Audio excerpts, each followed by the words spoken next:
got to tell you, I think Donald Trump is doing what is constitutional, what is right, and he's doing his job, and he should put out that nominee, and they should do what Mitch McConnell said and actually have a vote. If the person gets voted down, they get voted down, but the Senate, that's what they get charged to do, which is make tough decisions and vote. So Kennedy, I've been talking with voters today because we got our pre-debate special coverage coming up on Sunday, and both sides of the aisle are saying they see this as a political thing, but they also see it as a really important thing, and that they will be thinking, for those who haven't already voted, like in person in Minnesota on Friday, when that started, they are thinking about this among all the other important issues as they head to the polls. So what do these candidates need to be saying or doing at this point on this issue? You're absolutely right, and this motivates sleepy voters in ways that personality and polemics just don't. There may be a lot of Republicans who are put off by the president's personality and his impulsive tweeting and some of the stuff that we talked about in the past. The Supreme Court is actually much more important to them. And this is where a lot of people who might sit it out, they get off the sidelines and they say, wait a second, you're talking about putting 4 more justices on the Supreme Court. You're talking about shifting the balance irreversibly for generations. You know, and they imagine the kind of young progressives that a Democrat president and a Democrat Senate could pack the court with, and that is a huge deciding factor. I would say for Democrats, they already hate the president. They already know how they're going to vote, but this galvanizes a different section of the Republican Party. And these are like the Lincoln Project Republicans. Actually, the most important thing about this video to watch is watch what happens when Jessica Tarlov gets put in her place by Harris Faulkner. You know, ground level conservative values. It has mainly been politics. I cannot believe these people get paid to just give their opinions. Nothing factual. So much because independents are watching. Listen very closely. And Jason Chaifetz is like a deer in the headlights. I mean, does any of this motivate Democrat voters? Because we know one thing for sure, and no disrespect, the Democrats don't message as well on these issues as the Republicans do. They haven't, at least as of yet, Biden versus Trump. Let's see if that changes, I guess. Yeah, I completely agree, and I've complained many times on this show with you all about how Democrats don't capitalize on the issues of judicial appointments and pro-choice voting, actually, and Republicans opinionated, not contributor, of doing that. So I hope that it does motivate. If you look at the turnout outside of the Supreme Court, you see that there are millions of Americans, not millions on the steps, but people are feeling this, the sense of loss of Ruth Bader Ginsburg, and as Kennedy put rather nicely, and that she was an example of the things that people want their daughters to be passionate enough and to be good enough at their job to get to the levels that she did. So I think that it will be motivating. Roe v. Wade is on the line, especially if he nominates someone like Amy Coney Barrett, who's made no bones about that. But I actually think that the Affordable Care Act is going to be an even more important issue than Roe v. Wade if we do have a nominee that comes forward.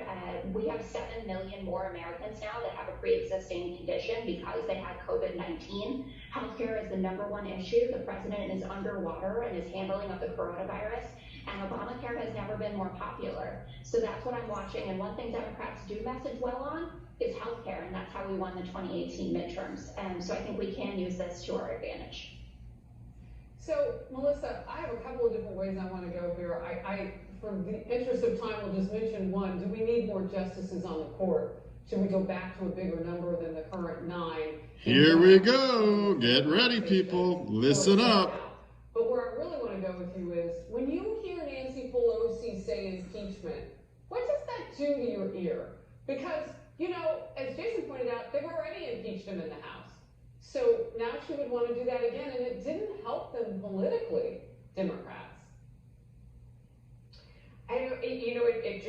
It astonishes me and amazes me the lengths to which Democrats are willing to go on the issue of the Supreme Court, and whether it is saying they're going to add so many more people later, or that they would impeach the president, or even the way they go after candidates. For example, Jessica mentioned Amy Coney Barrett, and I want to get the quote exactly right. When Dianne Feinstein said to her, the dogma lives loudly within you, and that's of a concern. I just think it's amazing that she gets attacked based on religion, and you can only do that to Christian women. If it was a Muslim woman or it was a devout Jewish woman, and you said the dogma lives loudly within you, you would be called a xenophobe or you would be called an anti-Semite. But for some reason, you're really allowed to go and vilify Christians. And I just, when I think of Dianne Feinstein saying something like that, it is like Nancy Pelosi saying, we'll impeach him, or we will add more Supreme Court justices, or all these outrageous things that they're talking about that are just really, appalling. And how is that like the dogma? Can I just quickly, and I know that we need to move on. Hold on a second. But I think the dogma because that So disrespectful. Melissa, I know the quote, but the difference is that Ruth Bader Ginsburg showed up and said, Jessica, I the need for law you to let is her answer not the more question. important than the Torah to Ruth Bader Ginsburg. The law was more important to than the teaching of the Torah. This has happened to me twice already in the last 2 minutes, and I need to know if she can hear me right now. Can you hear me Can now? you hear me? Yes. Melissa, please, go right ahead. What it has to do on the dogma is that this is attacking someone based on their religion. And I don't think that's what the dogma is. And that is something that is a place that I don't think it's okay to go. The same way it's not okay to go to the place that we're going to stack the court, and it's not okay to go to the place that we're going to impeach the president over it. It is the outrageous lengths that these sitting politicians will go to in order to stop the process here at the Supreme Court. That's what it has in common in my mind. All right. Jessica, always with respect. We just don't do that to each other. It causes all sorts of problems when we do that. So please go ahead and say your piece. Yeah, I just wanted to say that Dianne Feinstein's comment was related to the fact that Amy Coney Barrett has made it clear that she serves God, Christian God, more than she serves the law.